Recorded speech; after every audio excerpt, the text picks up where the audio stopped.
Good morning, good afternoon, good evening, wherever you happen to be in this world. It's John West back with you again for Japanese Business and Economy.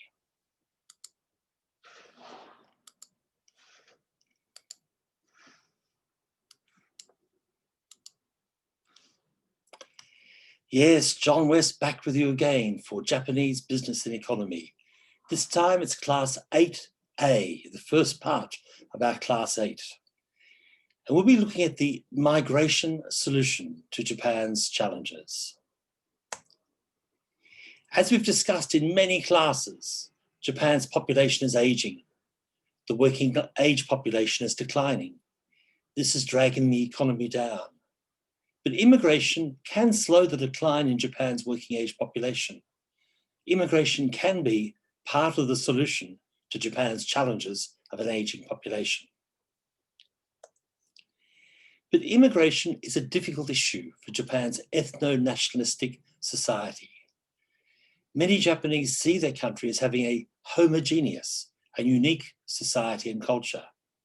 Thus, they see immigration as a disturbance to this homogeneous and unique society.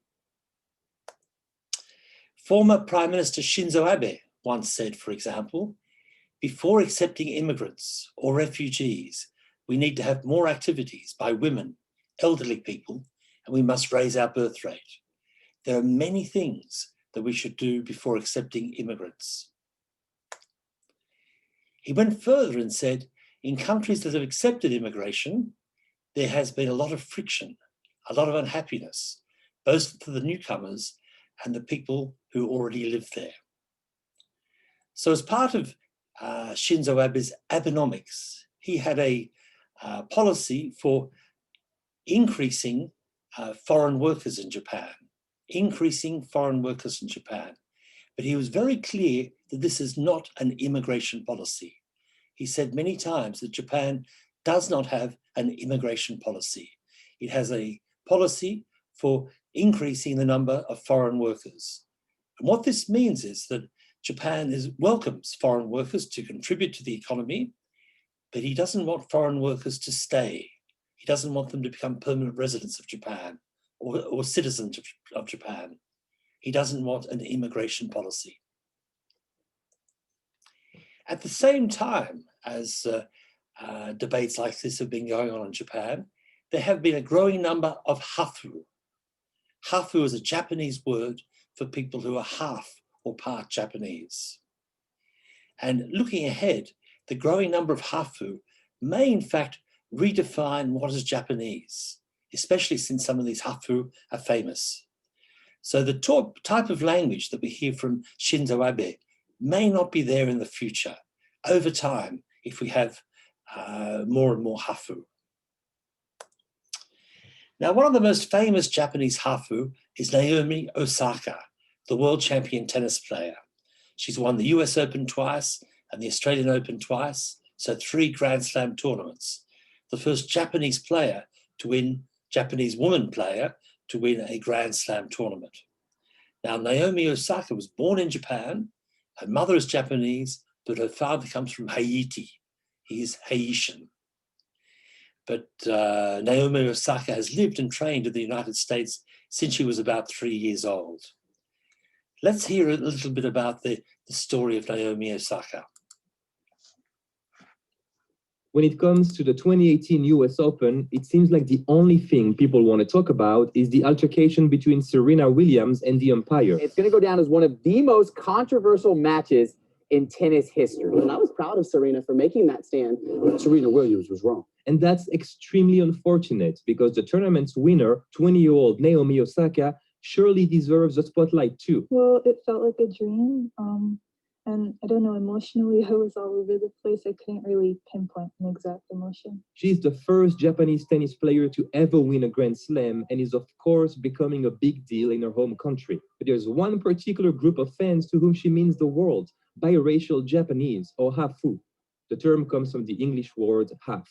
We love what she represents, and she's definitely breaking down barriers in terms of what it means to be Japanese and nationality, identity, and ethnicity, everything. Osaka was born in Japan to a Japanese mother and a Haitian father, but moved to Florida when she was 3.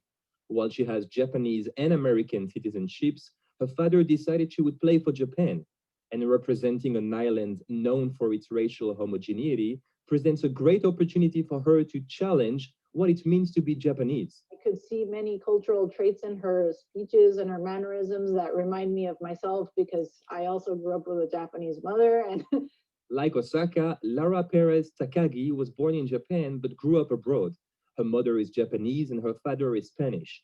As a young adult, Perez Takagi moved to Tokyo to study film, where she met and spent time with other Hafus. I found such a massive community of people who I could relate to that it made me very curious. Her curiosity led her to produce, with another Hafu friend, a documentary portraying the lives of biracial Japanese people from diverse backgrounds. In Japan, there's a very superficial image of Hafu. It's mostly based off of models and television talents, and and they're all mostly white and Japanese mixes, and because people will always ask you, so where are you from and why do you speak Japanese so well? And どこにでも目立つし、みんな不自然に見るから、もっと自然に扱ってくれよって、すぐそこの隣のやつが話しかけてるみたいな、俺にも話しかけてくれよと思う。we had so many Hafu reaching out to us, telling us, this was the film I wish I had watched growing up, and the support was amazing. While Perez Takagi believes that Osaka is helping break representation barriers,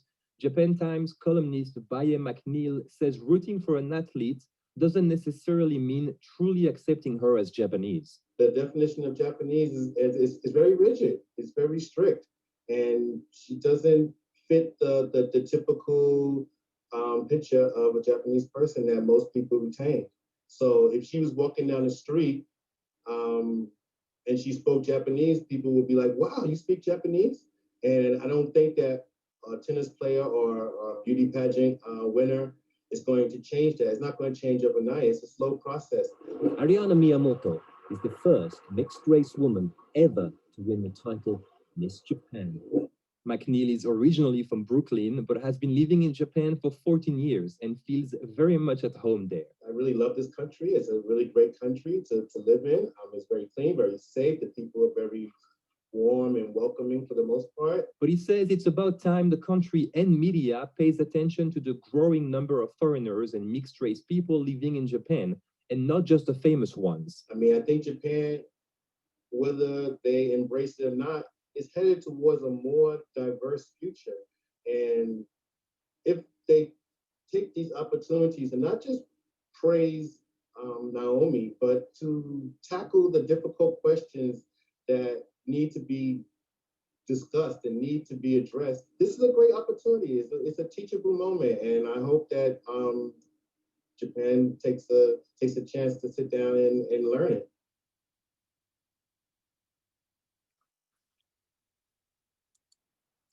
So Japan is becoming more diverse, more multicultural, even if people like Mr. Shinzo Abe don't see it or don't want it. As we saw in the last film clip, another Japanese lady, Ariana Miyamoto, became the first biracial woman to be crowned Miss Japan. She has a Japanese mother and an African American father. Let's meet Ariana.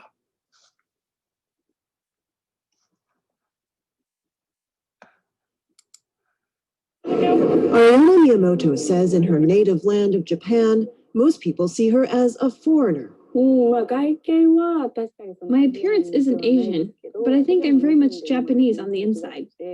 Miyamoto was born to a Japanese mother and an African-American sailor who left Japan when she was a child. In Japan, she's called a hafu, or half-Japanese. I don't think the equivalent word for hafu exists overseas, but in Japan, you need that word to explain who you are. In pictures from her childhood, with a friend, on the volleyball team, and in middle school, Miyamoto looks happy, but she says she was constantly bullied and called kurumbo, the Japanese equivalent of the N-word. I didn't cope at all. I didn't tell my parents or my friends. I was the type to just keep it inside me. After 2 years getting to know her dad in Arkansas, Miyamoto returned to Japan and dropped out of high school. Then one day, a close friend who was also mixed race killed himself, inspiring her to find a way to speak out for other Hafus in Japan. Miss Nagasaki. At 20, Miyamoto became the first half-Black Japanese woman to be named Miss Japan. Many cheered, but some Japanese complained that she didn't deserve the title. I don't mean to discriminate, one post read, but I wonder how a Hafu can represent Japan. Another person expressed surprise, tweeting, I didn't know Miss Japan doesn't have to be pure Japanese. What a shock. What does it feel like when you hear from people that you're not Japanese enough? I ran for Miss Japan expecting some criticism, so it wasn't such a big surprise for me. But of course, those kinds of comments don't make me feel good, so I try my best to turn them into positive motivations. How much does Japan embrace diversity? How should I put this? I think we have a long way to go. In Japan, immigration is restricted to a trickle, and fitting in is often preferred to sticking out. The general feeling here is that we as a nation have a lot of virtues and social cohesion because of homogeneity.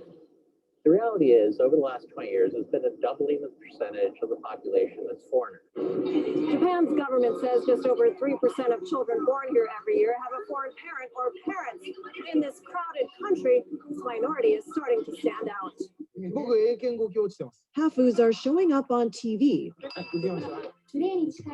and in ads. We're in Shinjuku, the busiest train station in Tokyo. When we look up, this is what we see, a Japanese-Italian model advertising for a Japanese department store. She's the face of a campaign, placing importance on Japanese traditions, and she's only half Japanese. Ian Herman is a Hafu whose father is American. Teased as a kid, he turned to rap music. Now 16, he's just signed on with Sony Music in Japan. It's fine to be different. As long as you have your own pride, then like no one can stop you. Girls love the Hafu, so no, there's nothing wrong with that. He says it's cool that Miss Japan is a Hafu too, because she shows Japan can appreciate diversity. We're all the same people and we just grew up in Japan, so why not be called Japanese? Miyamoto may be making the biggest strides for Black Hafus by challenging the widespread view here that lighter skin is more beautiful. I don't think much has changed, but in the future, I hope to see Japan more like America, where mixed race people are commonly accepted. Do you have any advice for other young people who are feeling like they're not accepted because of their mixed race background? I want them to think it's okay to be who you are. There isn't another you out there, and it's no fun when everybody's the same. So I'd like for them to believe in themselves and don't care too much about what other people say.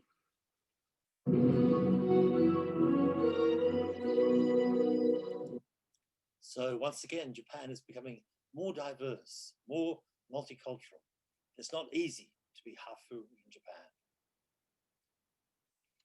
Now, despite these debates about ethnic identity, homogeneous society, and so on in Japan, foreign residents in Japan are on the rise. And this is because the economy needs them.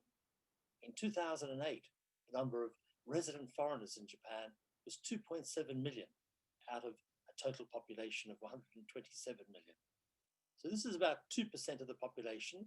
It's up from 1 million in 1990. So it is a noticeable increase, a doubling. Now, immigration can help Japan in many ways, like it can help most countries in many ways. Firstly, immigration can fill labour market shortages. You see particularly in this photo here, migrant workers working in the agricultural sector, planting, harvesting, and so on. So Japan actually has lots of labour market shortages in agriculture and in factories for manufacturing. So migrants can play an important role there. In a similar vein, all countries have what we call 3D work: dirty, difficult, and dangerous.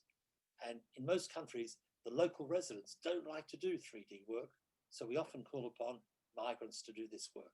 And this is a reality in Japan like it is in many countries.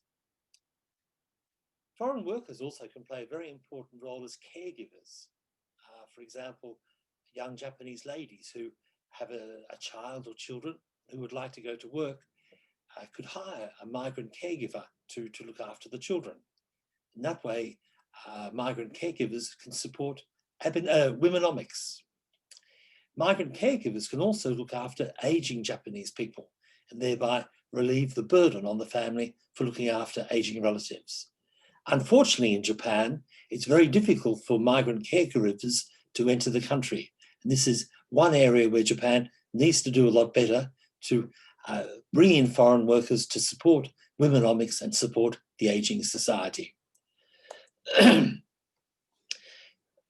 Foreign workers can also fill other skill gaps like information technology.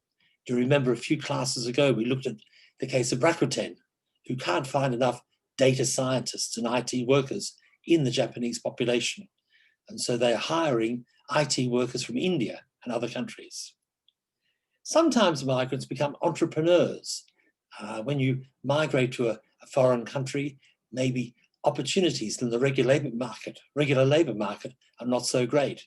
So you think, maybe I'll just start up my own business. That's the easiest way to get going.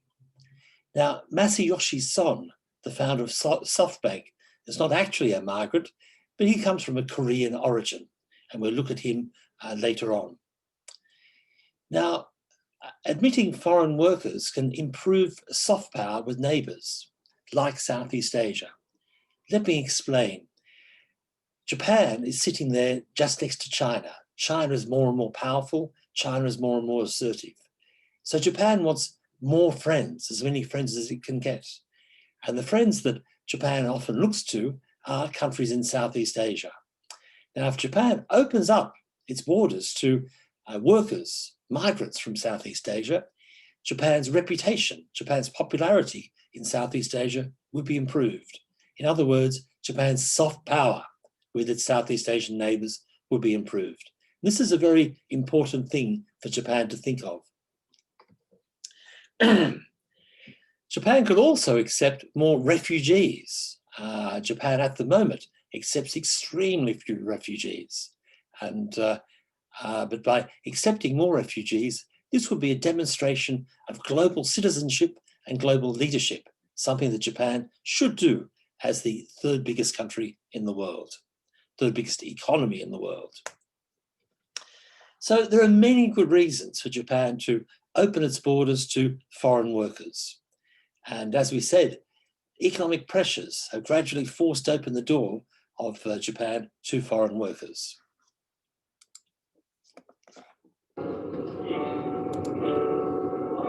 These construction workers are doing Rajio Taiso, a popular morning workout routine in Japanese schools and workplaces. Because, well, this is Japan. The population of blue-collar immigrant workers like these has skyrocketed in Japan. They work in convenience stores, wait tables, and build houses and roads. But officially, they don't exist. Japan's shrinking population is leaving little choice but to open its doors to foreigners like never before. The question is Japan ready to be an immigrant country? I'm Isabel Yu. This is Quartz. Please subscribe to our channel.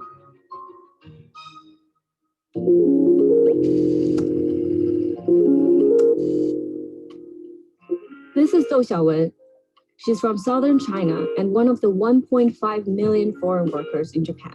我现在是在釜山市的一所公立医院做手术室护士，今年应该是第7年了。 By 2025, Japan estimates it will be short about 377,000 nurses and caregivers. 我觉得日本是没有办法了。如果就是同等条件的，他们可能会更偏向于聘用一个日本人。但是现在问题是没有。It's not just nursing. With infrastructure projects for the 2020 Olympics underway, there are 4.3 construction jobs open for every person who applies. Between 2016 and 2017, the number of bankruptcies in Japan caused by staff shortages doubled. And the problem is only going to get worse. That's because Japan's population is shrinking by about 400,000 people a year. And to make matters worse, the percentage of that population who can work is also getting smaller. This is not just a Japan problem. Populations are aging around the world. The developed world is set to lose 10% of its working age population this century. To slow down this trend, a lot of countries have turned to immigrants. And in a very limited way, Japan has too. Over the past few decades, the country has been letting in a small number of low-skilled foreign workers. They just don't like to talk about it. The usage of immigration policy is still a kind of prohibited here. This is Professor Chieko Kamibayashi, who studies Japan's convoluted foreign labor policy. You're teaching a prohibited subject. So I say, so yes, foreign workers' problems. Foreign workers in Japan are either specially skilled workers like Do Xiaowen, or they're low-skilled workers doing menial jobs on visas for trainees and students. There are hundreds of thousands who fall into the second category. They're indispensable to Japan's economy, but rarely talked about in the media, until last year. In 2018, Japan passed a law that would allow 345,000 blue-collar foreign workers to come in over the next 5 years, officially opening the country to unskilled workers.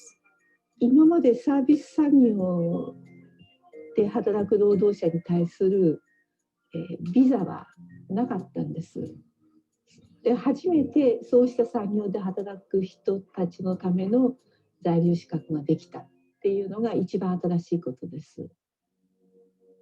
Prime Minister Shinzo Abe said the law will help small firms across Japan cope with the labor shortage problem. Outside the country, the law was billed as an immigration overhaul, but the government insists these workers won't be immigrants. The type of visa low-skilled workers can apply for is capped at 5 years and does not allow them to bring their families. Basically, come and work here, but don't plan on staying. For short term, it will fill the labor vacancies, but the middle and long run is not desirable at all. Kamibayashi says the policy could end up creating a second-class workforce that hurts the society in the long run. And she points to Germany as a cautionary tale.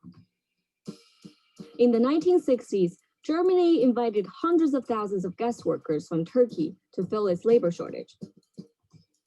The government made no effort to help them integrate or upgrade their skills, and then told them to leave when a recession hit. But about half of the workers didn't leave. Today, the Turks are the largest minority group in Germany and also the least integrated, with an unemployment rate nearly 3 times the national average.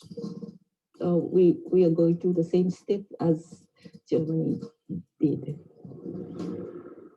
Another criticism of the new law is that it makes it easier to exploit low-skilled foreign workers, something that's happening under existing regulations. Each year, thousands of foreign workers flee harsh work conditions to go underground. Some have found refuge in temporary shelters, like this one in Gihu. It's run by Zheng Kai, a Chinese labor activist who has lived in Japan for decades. 现在来求助的人说，他们不光是辛苦的，他们来自日本全国各地，现在有14个人。 Here I met Huang Shihu. He's 27 and came to Japan as a trainee 2 years ago. Huang worked at a small cardboard factory, making $900 a month. But shortly after starting the job, he lost 3 fingers while operating a machine. 我都不知道这个机器是怎么操作的。后来他们怎么处理了呢？他就是让我回去，然后还说是我的这个全部责任。他只是一个幌子，我觉得。 Huang is in Japan under a government-run program called TITP, which brings foreign workers here for a few years to train them in Japanese companies. Most of the people at this shelter were under TITP.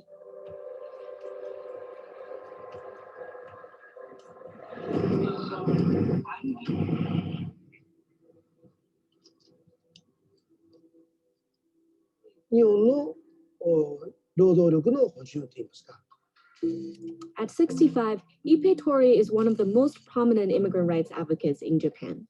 He's been one of the fiercest critics of TITP, And he's joined by a number of international human rights groups who say the program allows for widespread exploitation, including human trafficking and forced labor. I reached out to the government offices overseeing the trainee program, but they declined to comment.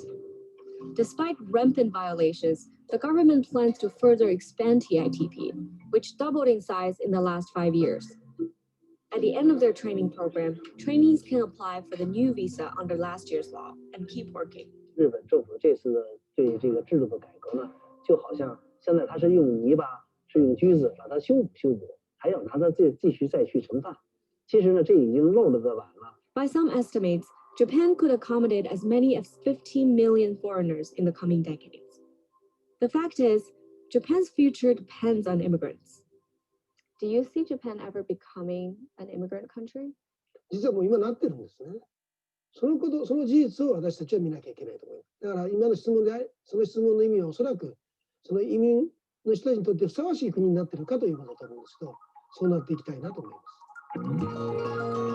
Japan is taking other steps to deal with its shrinking population. When you become a courts member, you can watch my next video. So a very interesting view into the reality of migrant lives in Japan. And so one element of Abenomics, as I mentioned earlier, is utilizing foreign human resources, admitting foreign workers. As I said, from the government's point of view, it is not an immigration policy. But what have been the main trends in the government's policy for foreign workers? Let's look at the main elements of the policy changes. Now, from about 1990, the Japanese government invited Japanese ethnic people from Latin America to come to Japan and work. Where do these Japanese ethnic people come from? Well, 100 years ago and more, Japan was a country which was much poorer, a country that had surplus labor. And so many Japanese people left Japan to look for opportunity elsewhere. And many went to Brazil, Peru, Mexico, and other Latin American countries. Some went to Hawaii, some went to California, some went to Canada. And so there was quite a bit of outward movement of Japanese people. And so Japanese communities have lived and grown up and reproduced themselves in many of these countries.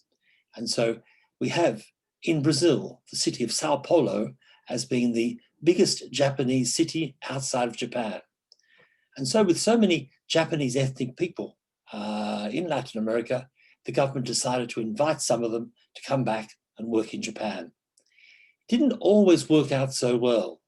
In the Japanese government mind was that these people have the same Japanese blood as Japanese people, so they should fit in. But of course, that is naive. What had happened over the years was that Brazilian culture had taken over the Japanese blood, and so our Japanese friends in Latin America were more familiar with samba than with sushi. And you see this in the photo of the young lady, all dressed up in her carnival clothing. So Japanese ethnic people from Latin America, that was an early initiative to bring in foreign workers to help with the aging society. A second initiative was marriage migration. So like everywhere, I guess, a number of Japanese men have difficulty finding a partner in life. And this often occurs actually in the countryside, in agricultural communities. Japanese girls prefer to move to Tokyo, and often a man might have to stay on the family farm and manage the farm. So the Japanese government opened up to marriage migration. And so we've seen over the years quite a number of young ladies from Vietnam, China, the Philippines, etc., migrate to Japan, become Japanese because they've married a Japanese man. The third point that I'd like to mention is skilled migration. Now, it's actually relatively easy to come to Japan as a skilled migrant, as a skilled foreign worker. You can gain permanent residency relatively easily, and you can even become a Japanese national.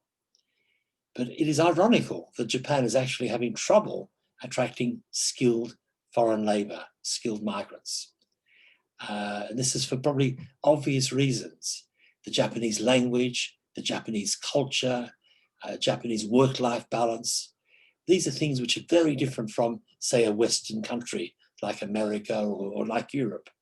And even it's quite different from many other Asian countries. So what happens is that skilled workers who are looking to move to an advanced country in Asia, very often they would prefer Singapore to Japan. And so Japan is actually having trouble attracting skilled foreign workers. As was mentioned in the last little film, Japan has a so-called trainee program that enables foreign workers to come to Japan and work. And the official logic of the program is that foreign workers can come to Japan and learn about Japanese business practices and technology. It sounds nice. And these foreign workers could take this knowledge that they've learned back to their own home country. But the reality is that most of these people coming in on the trainee program are de facto guest workers. We saw some of the cases in that film. And so there's very little effort made to teach these foreign workers anything. And very often they're basically slave labor. And also, as was mentioned in the last little film, there's a new blue-collar program that will allow 340,000 foreign workers to come in over the 5 years from 2018. In Japan, we also have quite a few foreign students, and I've met many of them teaching as I do at Sophia University. At the moment, there's about 280,000 foreign students in Japan, and these foreign students are allowed to work a certain number of hours.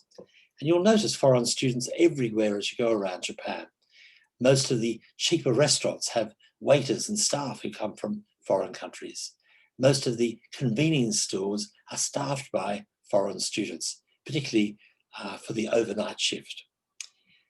Fortunately, when the foreign students graduate, they usually have learned the Japanese language and learned the Japanese culture, and many of them actually can find a real job, a permanent job in the Japanese economy.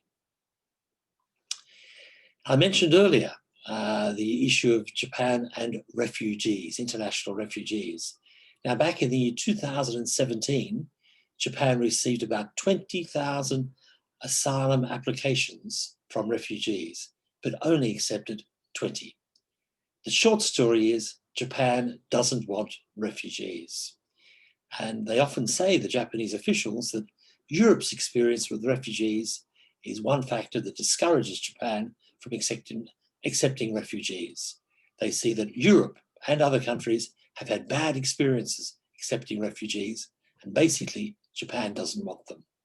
You see here in this chart, back from 2016, that countries like Germany, France, US, UK have accepted large numbers of refugees, but Japan, very, very little. And so it's interesting, the Japanese government actually provides lots of money for the United Nations Refugee Organization, but doesn't want to accept refugees itself. And this is a negative factor for Japan's reputation in the international community.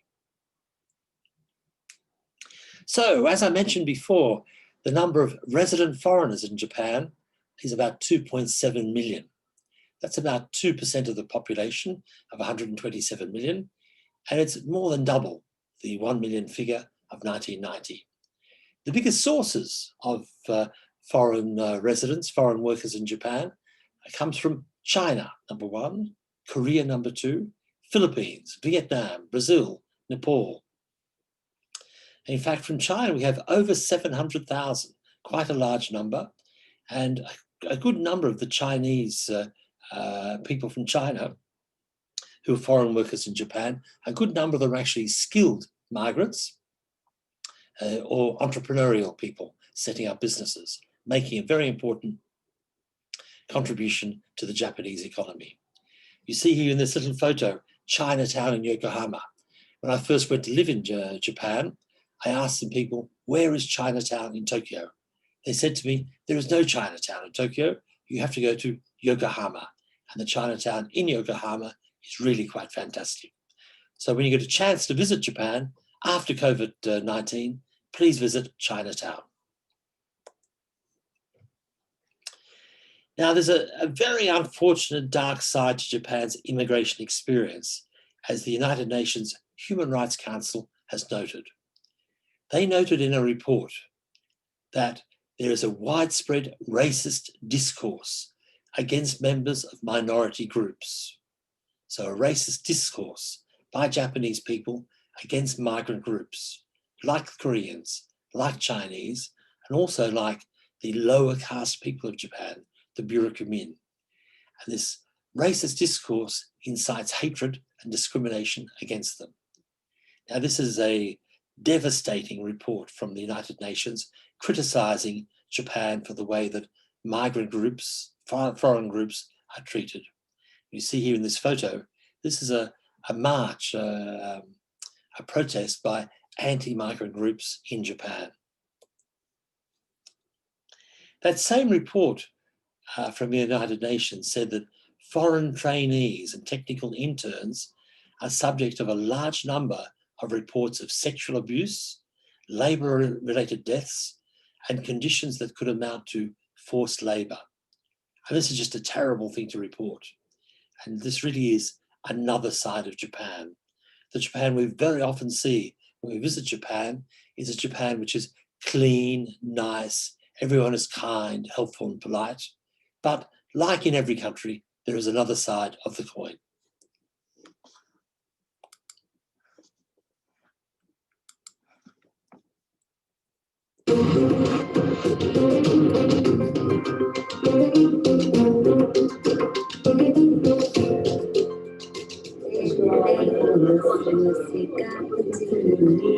This young Vietnamese woman is singing a Japanese children's song.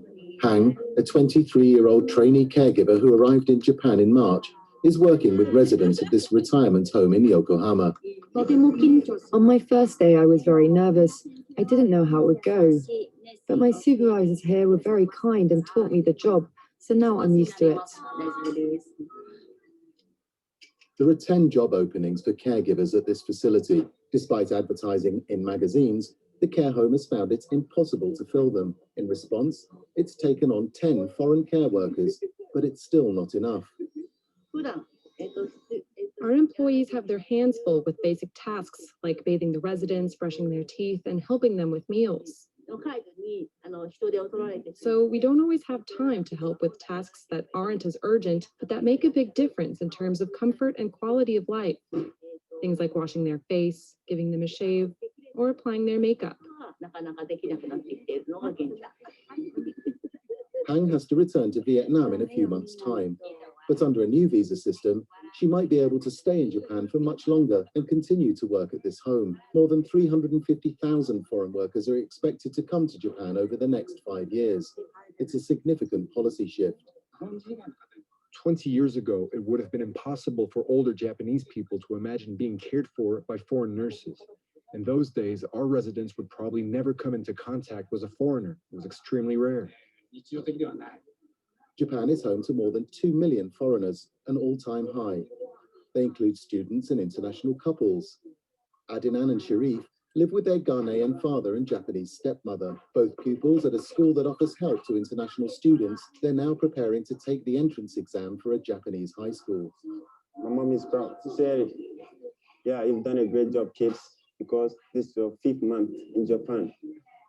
And you can read the hiragana and the katakana and some of the kanjis. So I'm proud of you. You've done a great job. Now I speak Japanese with my mom.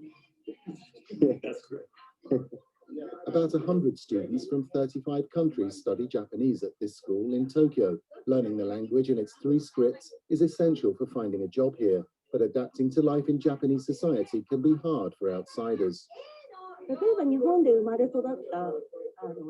There are people who were born and brought up here who speak Japanese, but because of their skin color or their nationality, or because their parents don't speak Japanese, they get bullied. Japanese society has to change its way of thinking. Otherwise, it will be difficult for these children to integrate. Japan is looking at a more multicultural future, especially in the capital. Last year, 1 in 8 Tokyo residents aged 20 was born to foreign parents. Despite these figures, the Japanese government still refuses to use the word immigration. There is double talk always in this policy because they want to care about conservative support voters because Abe administration based on this. But at the same time, they care about the business voices, business needs. So they said, oh, this is not immigrants. But on the other hand, they will accept more and more de facto immigrants. So there's always the kind of schizophrenic attitudes towards this issue. The Tozen Labour Union defends the rights of foreign workers, including the many who face abuse in the workplace. The company that employs these Filipino workers is allegedly refusing to grant them holidays that they're legally entitled to. So we can force his hand with it in negotiations. That's a legal minimum. He has to agree to it. In Japan, foreign workers and foreigners are treated like guests in society. So it's very difficult for foreigners to become integrated and assimilated into the society. And a lot of the conditions for those new workers are terrible. Like there's one category where they can't bring their family. We're happy that they bring in foreign workers, but we want them to be treated properly and treated with the same conditions as Japanese workers. There's a distinctly Vietnamese feel to this part of Yoyogi Park in Tokyo. Vietnamese are the third biggest foreign community in Japan, and they're keen for their Japanese neighbors to learn more about their home country. It's great to see different cultures flourishing in Japan. I'm not talking about globalization, but a true coexistence between cultures in which people respect each other and live together in the same country. It's wonderful. Foreigners now comprise about 2% of Japan's population, but the country's resistance to large-scale immigration is proving hard to overcome, even if on this afternoon, Tokyoites are keen to experience the flavors of Vietnam. So a fascinating look at Japan's schizophrenic foreign worker policy, Japan's schizophrenic immigration policy. Japan is a country that has an economy that needs foreign workers, but has a society which to some extent rejects foreign workers. Now, looking on the bright side, according to some public opinion polls, Japanese people are actually changing a little bit. Japanese people are becoming more favorable towards immigration, particularly younger people. But still, amongst the conservative elements in the society, there is still resistance.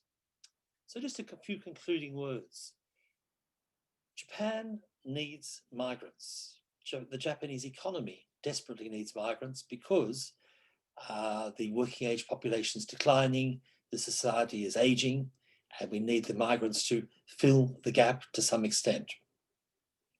And of course, in reality, Japan does have a growing number of foreign workers. It's a growing number of foreign people living and working in Japan, and a growing number of hafu.